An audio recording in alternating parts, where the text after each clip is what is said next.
This video is going to explore some of the properties that we can interfere with. We looked at brush tip shapes in the previous video, but I just want to refresh you that each and every brush here is a fixed setting.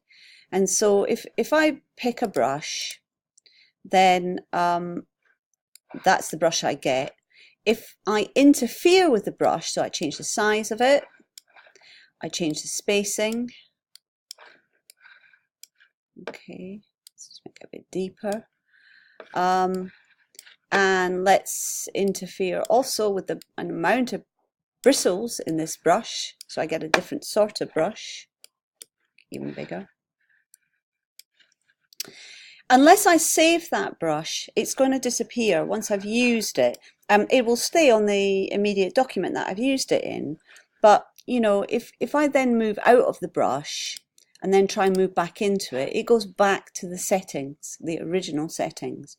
And each brush will give you a description of what that type of brush is. So we've got a flat plan brush here. You can experiment with the different possibilities in this drop down menu for each and every brush, and as you go through the brushes you're going to get different things, so sometimes those properties will disappear. That's not how the brush was made, and then when you move into other brushes you'll just get the kind of normal brush tools. So but basically I want you to remember that even though you think you've made up a brush and you've got a lovely brush that you're using, let's go back into these bristle brushes. So you're really confident with the brush. You haven't got it, okay? You haven't saved it within the document. It will be on the image, but you need to save the brush. So having said that, I'm not going to use any of these brushes. I want to stick to a really simple brush for this exercise. And we'll just get rid of those. Maybe just a semi-hard brush, but very big, so that we can take a look at some of these. Now, in shape dynamics, you have what's called size jittering. Anytime you see the word jittering, it means everything in between.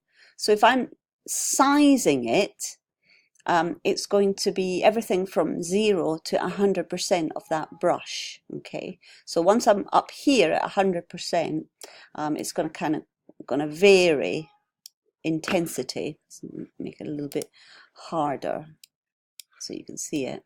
So we vary intensity on that brush. Now you can decide what that minimum diameter is. So I can allocate it maybe 50% of the brush size that I've selected. And then it's a little bit more regimented and not so wobbly. You can introduce an angle jitter. It's not really going to do anything to this brush, but if in shape dynamics, you know, you had the type of brush that had an angle, then you can see it's going to create variations on that, the way that angle is produced. Roundness jitter again will obviously not affect a round brush, but it will affect something that has a bit of a shape to it. And again, you've got control over minimum roundness and all sorts of flipping, etc. Now you're going to see these all over the place. So what these are controls for your pen for the Wacom tablets or any other tablet that you're using. Pen pressure is the most commonly used one, so the harder you push, the more it's going to work. And the lighter touch, it will sort of diminish the effect. And then pen tilt is another way you can access it. If you can work with your pen tilting, that's something I'm not very fond of. I like to use pen pressure. And then some more expensive versions have what's called a stylus wheel on the pen as well, and you can literally dial this wheel. The way that these work, the amount of control that you've got is is controlled down here under brush pose.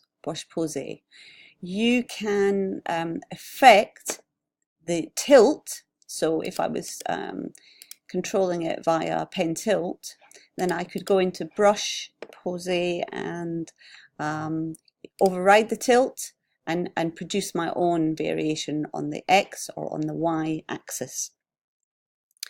And then we could also look at rotation for the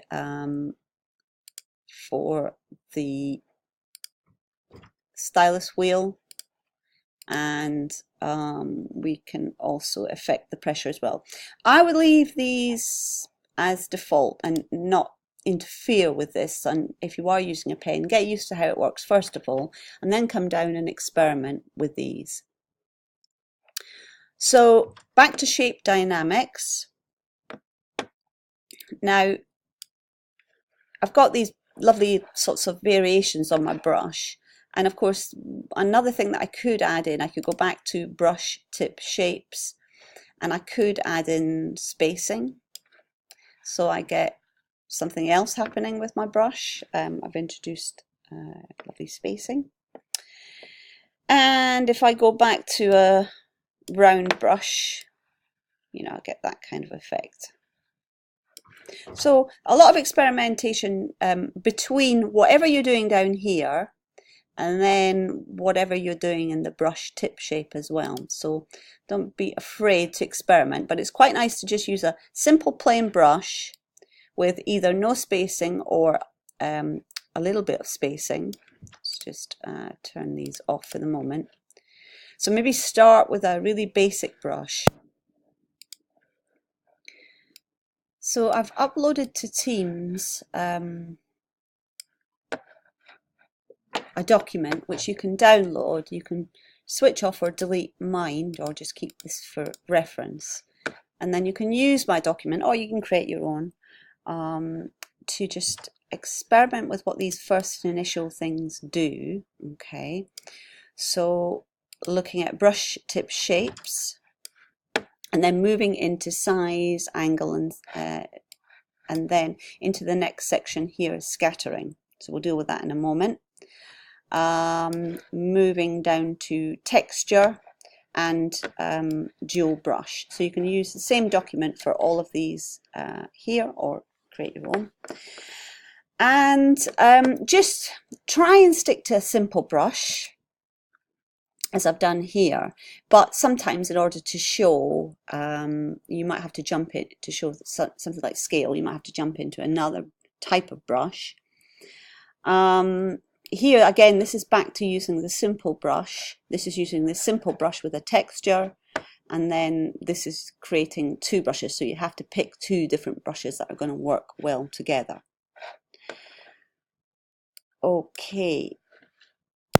So finally, on this particular video, which is about this section here,